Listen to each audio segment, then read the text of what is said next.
I've got those photographs as I was looking for as well, and I haven't found them yet. I'll try and find them. But the time I was in the RAF, and it wasn't long out there, and I made a stupid mistake of having a good shot, you know. Yeah.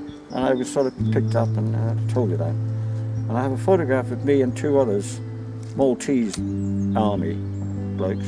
By the plane. And I was putting on the, I don't know whether I put it on the back of the photo or not. 3 sharpshooters. Mine's not walked in there. Right. 3 sharpshooters at the ready. You know, and it never happened. We just had, told you, had just a dummy run up the airport, the runway. Yeah. And it was only a sort of a dry run, just in case we were needed.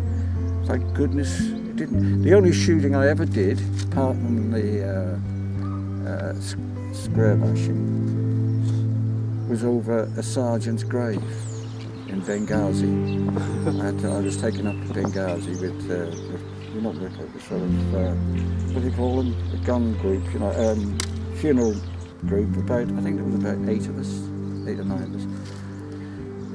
And he was sergeant, way overweight, way overweight when he got posted to North Africa where you could fry an egg on the ground, you know, it's so hot, 120 degrees in the shade, you know, and he wasn't out there long, and he had a heart attack, and he was buried in Benghazi, and of course you had to travel, it's quite a journey. If you look on the map, you'd see Tobruk, and you go up towards, you know, you go along the coast to Benghazi. And I went up there with a shooting party, whatever, a funeral party, and shot all three shots over the grave.